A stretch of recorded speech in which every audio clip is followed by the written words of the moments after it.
In my opinion, the white man should have never ended slavery. That's cute. Now go take your ass to the hood and go express that, sir. Don't do this behind a phone. Don't do this in a safe place. No. I'm going to need you to go take your ass deep into the hood where it's predominantly black people, and I want you to go say that right in front of them. Do not hide behind your phone. Actually get up and do something about it, because literally all it takes is just one of y'all to stand up. All it takes is one of y'all to stand up, and y'all don't find it weird how y'all be having these rallies and all this other bullshit and shit in safe areas, right? How come y'all never do that in the hood? I never see y'all in Detroit, ever. So with that being said, sir, if you honest to God really feel that way, I'm gonna need you to go to the hood and express exactly how you feel. Maybe then will everybody take your comments seriously. But until then,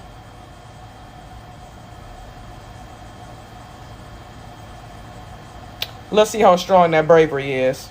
I said it in the comments, but I'm gonna say it here too. Slavery never went away. Y'all just didn't read the fine print. Check this out. You can still legally own slaves in America. They just have to convict you of a crime first. That's Louisiana State Penitentiary right there, also called Angola. It's built on the former Angola plantation. It was named Angola after the home of the majority of the enslaved people they put on that plantation. To this day, prisoners are forced to pick cotton, and other crops, while being watched by cops on horseback. They make as little as 4 cents an hour, which by definition is slave labor. Over 5,000 men are incarcerated at Angola, 70% for life, 75% are black. When you hear about for-profit prisons, this is what they're talking about. Slavery never went away, y'all. You just didn't read the fine print.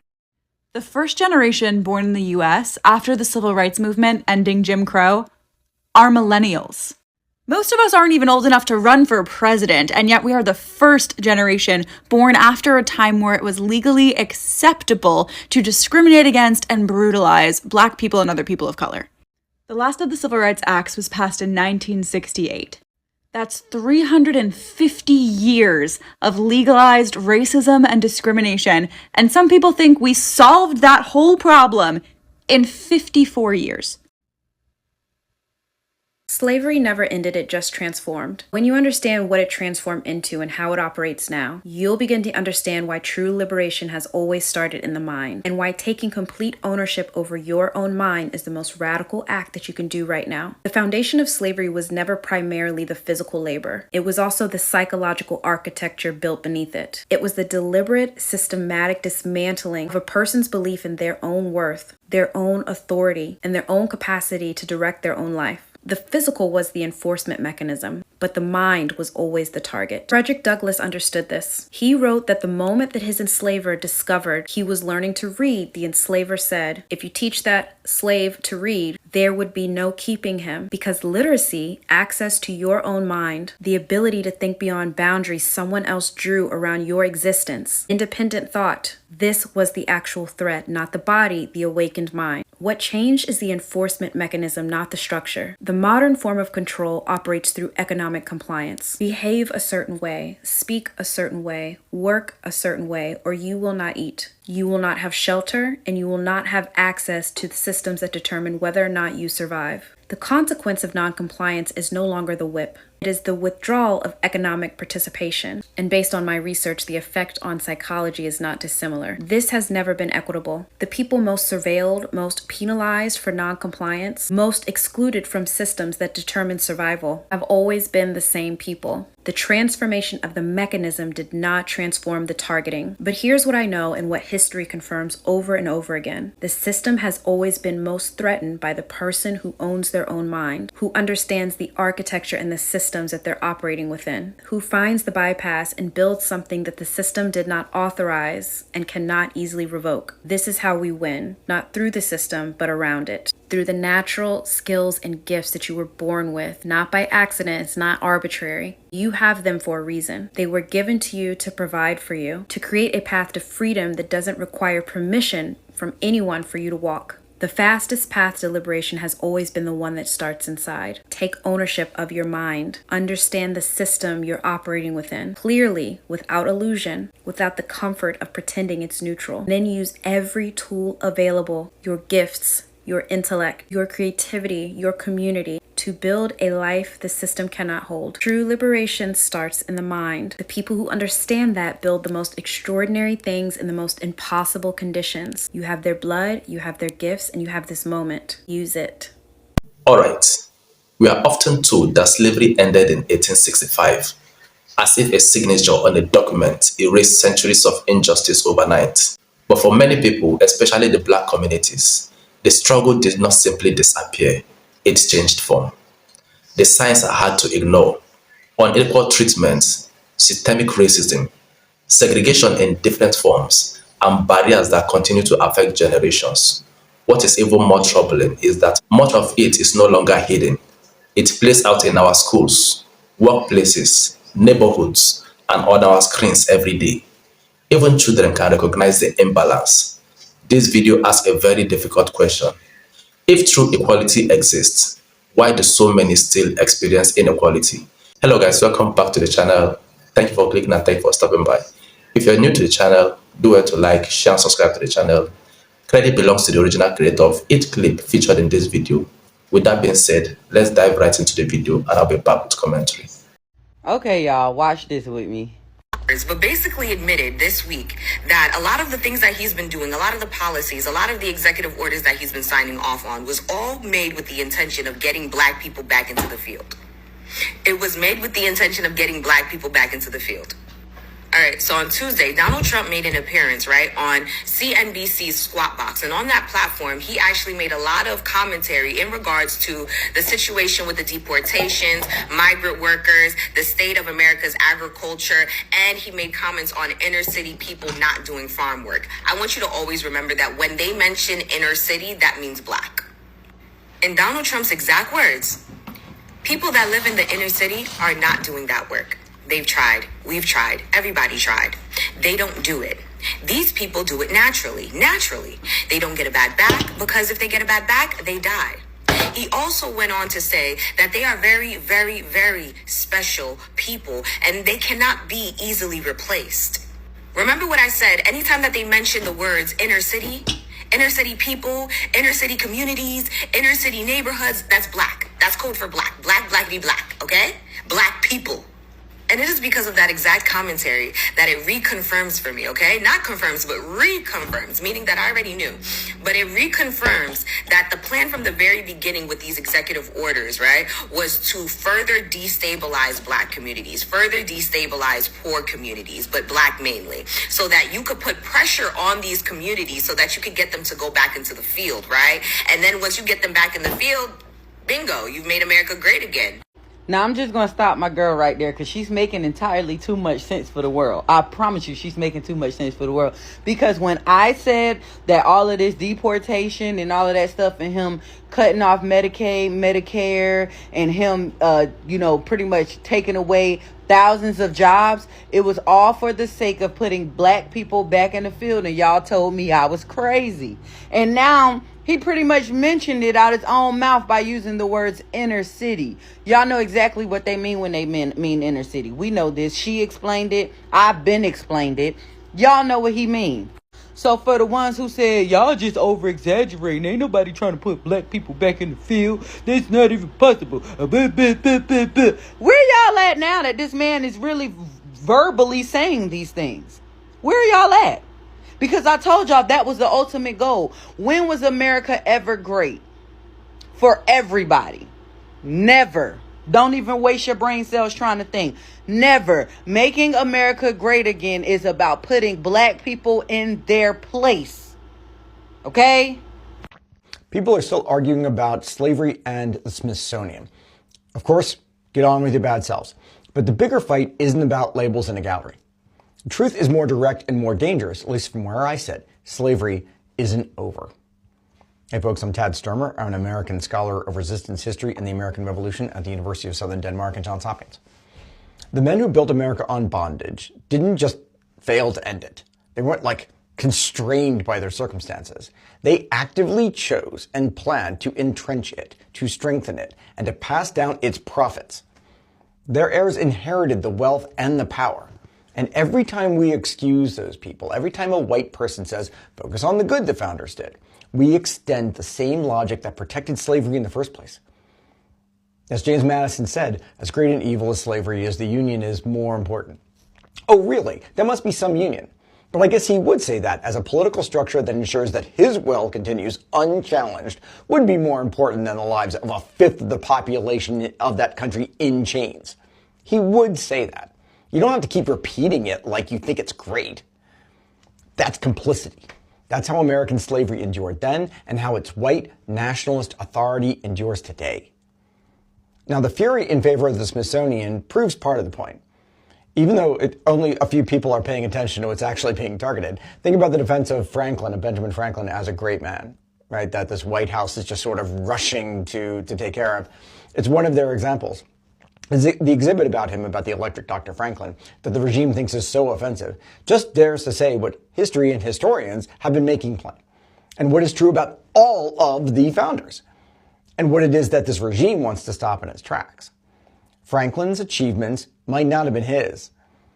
Enslaved people gave him time, labor, obedience, and perhaps expertise. The law demanded it of them. They had no choice. It's one of the benefits of slavery that Franklin himself explicitly promoted over the benefits of paid labor. That stolen time from enslaved people became science. Their stolen lives became his achievement. This regime wants that story silenced because it forces us to see slavery not as a closed chapter, but as the operating system of American success. Privileged white guys will exploit other people to cosplay the achievement and then cover up the bodies they stepped on to climb to the top. And it isn't Franklin only. They're also going after the causes of the Mexican-American War, the impact of the Chinese Exclusion Act, and the role of the police in George Floyd's murder. Each of those examples dares to connect the past to the present, to show that exploitation and the core nature of it is not over. That is what the regime cannot stand you to know. Yet too many on the left race to post the obvious, while still celebrating enslavers as if they should be our guides today. The contradiction is staggering. Why not just say that you need to take the high ground on redistricting while those people steal your country to return it root and branch the world of the founders, of the enslavers? Let's exclude everybody else but the white guys at the top.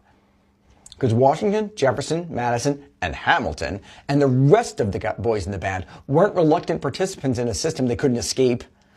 They were the architects of it. Did they have the capacity to make the world anew or not? Did the world get turned upside down or not? They made these active choices, not just to plan it, but to implement it, to expand it, to extend it, to deepen its brutality and embed it so completely that it took armed resistance and extraordinary struggle outside the Constitution against both the Constitution and the political will of the nation to end even its legality. And doing that did not stop it. It mutated. Jim Crow, redlining, mass incarceration. All of those are slavery's continuation, not its legacy. Which means that when you like Mount Vernon's post about Washington's dining room, when you buy an annual pass to Monticello, when you invoke Jefferson or Madison's name in the service of resistance, you're not being harmless. You're being complicit. You are laundering violence into heritage, turning privilege into achievement, and teaching the descendants of the enslaved that the harm they live with is still a footnote, and the heirs to the founders, to the enslavers, that they can exploit and abuse and be excused. That is slavery, still operating, in all the choices we make to admire those who built their lives on exploitation. So what do we do about it? Well, stop letting those social media posts from Mount Vernon and Monticello and Colonial Williamsburg and the Museum of the American Revolution sit as festering grounds for white nationalism. Stop sharing memes with Thomas Jefferson quotes as if they represent some kind of revolution of the people, unless by the people you mean Jefferson's people, the enslavers and their world.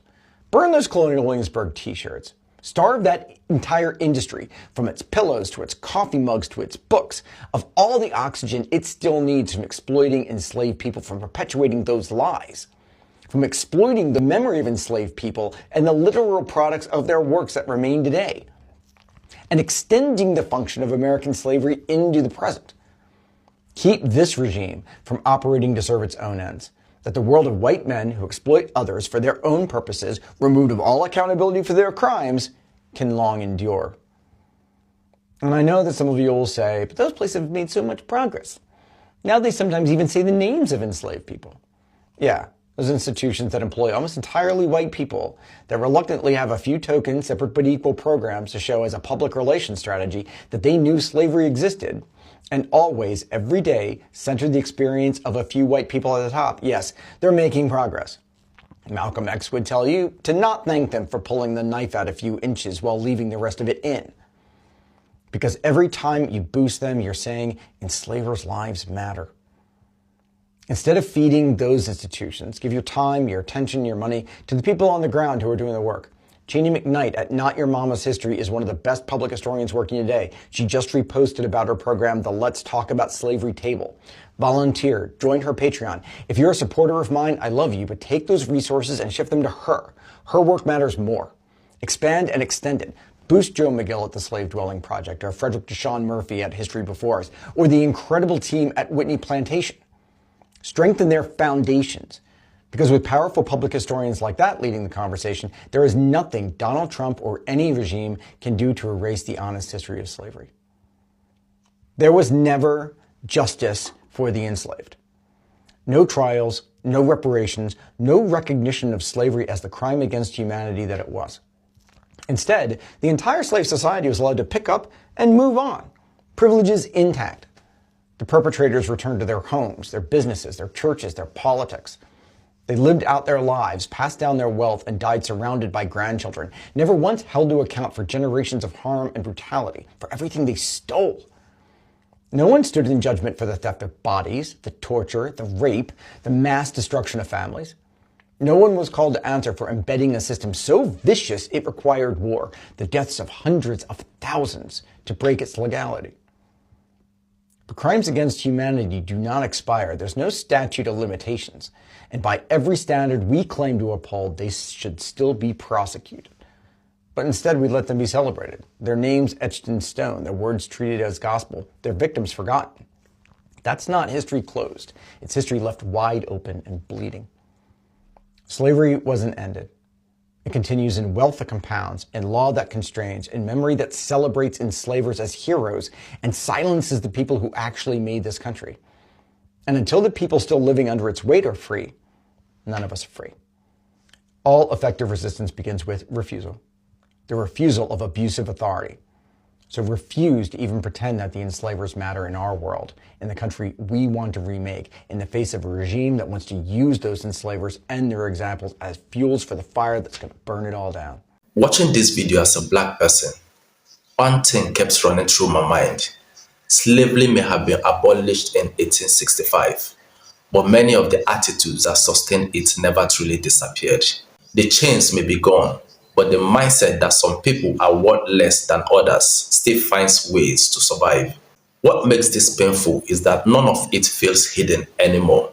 You can see it in the way black people are treated in certain neighborhoods, schools, workplaces, and even during simple interaction that should never become life-threatening. The disparities are often so obvious that even children can recognize them. When kids can see that people are being treated differently because of the color of their skin, it becomes difficult to keep pretending that the system is completely fair. As I watched the video, I couldn't help but think about how exhausting it is to constantly prove your humanity. There is this expectation that black people must work twice as hard, speak more carefully, and behave perfectly just to receive the same treatment others take for granted. And when people point these issues out, they are often told that racism is over or that they are imagining things. What is even more disturbing is that some people seem genuinely uncomfortable with the progress that has been made. The hostility, the open racism, the nostalgia for a past built on inequality make it feel as though some individual will not mind if society moved backwards. While most people will never openly support slavery, there are moments when certain attitudes suggest that equality itself is what they resent. They may not want change, but they seem comfortable with systems that keep people unequal. That is what makes this conversation so important. Acknowledging systemic racism is not about rewriting history or creating division. It is about recognizing that the past still influences the present and the progress remains unfinished. As a black person watching this, I don't want special treatment. I want fairness. I want future generations to grow up in a world where their skin color does not determine how they are viewed, treated, or valued. Slavery officially ended long ago, but the fight for true equality and dignity is still very much alive. So guys, what are your thoughts on this? Don't forget to lend your thoughts on the comment section. Like this video, share and subscribe to the channel. Thank you guys for watching, and I will see you on the next one.